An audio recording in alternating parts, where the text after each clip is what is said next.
इस वक्त हम लोग तुर्कमान गेट के पास मौजूद हैं। तस्वीरों में अगर आपको दिखाएं तो आप देखिए, कल बीती रात जिस तरह से तुर्कमान गेट के पास फैज़-ए-इलाही मस्जिद के ठीक पास जो यहाँ पर अवैध निर्माण था, जो कि डिस्पेंसरी थी, बारात घर थी और उसके अलावा अवैध डायग्नोस्टिक सेंटर था, उसका जो ध्वस्तीकरण का काम था वो कल बीती रात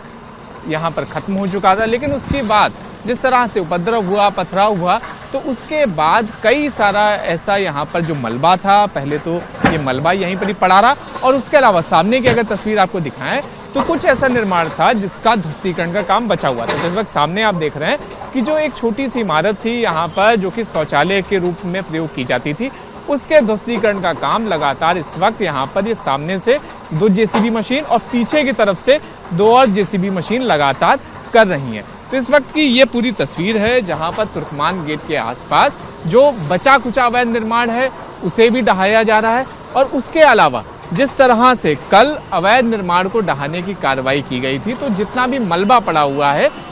उसके लिए भी एक जेसीबी मशीन लगातार बनी हुई है जो उस मलबे को भी हटा कर सामने की तरफ जो यहाँ पर ट्रक खड़े हुए हैं एमसीडी के, उनमें सारे कचरे को बिखेर कर डाल रही है। तो ये सीधी तस्वीर है इस वक्त यहाँ पर तुर्कमान गेट पे, जहाँ पर 36,000 स्क्वायर फीट का जो पूरा एरिया था वो पूरा एरिया अवैध अतिक्रमण से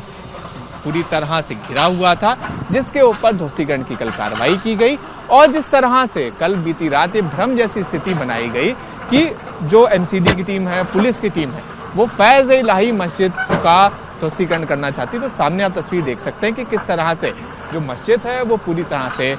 यथावत है, सुरक्षित है और किसी भी तरह की खरोच इस पूरी मस्जिद में नहीं आई है। जो मस्जिद का सामान भी है वो भी बाहर रखा हुआ है और सामने पहरेदारी करी है जो दिल्ली पुलिस के जवान हैं वो भी मुस्तैदी से खड़े हुए हैं। तो ये इस वक्त की ज़मीनी हकीकत है यहाँ पर तुर्कमान गेट पर, जहाँ पर जो अवैध निर्माण है एक तरफ उसे ध्वस्त किया जा रहा है, दूसरी तरफ मलबे को हटाया जा रहा है और तीसरी तरफ जो कल बीती रात से लगातार भ्रम जैसी स्थिति बनाई गई, लोगों से उपद्रव करवाया गया, पथराव करवाया गया, ये बोलकर कि निशाने पर फैज़-ए-इलाही मस्जिद है, उसकी भी हकीकत आपको हमने दिखा दी कि किस तरह से मस्जिद पूरी तरह से सुरक्षित है। अब ऐसे में बड़ा सवाल यही है कि जब दिल्ली पुलिस इस पूरे मामले की, इस पूरे उपद्रव की तहकीकात करती है, तो आखिर वो कौन कौन से चेहरे हैं जिनका रोल इसमें परोक्ष रूप से या फिर प्रत्यक्ष रूप से सामने आ पाता है। कैमरा पर्सन निखिल रस्तोगी के साथ शिवांक मिश्रा, एबीपी न्यूज़, दिल्ली।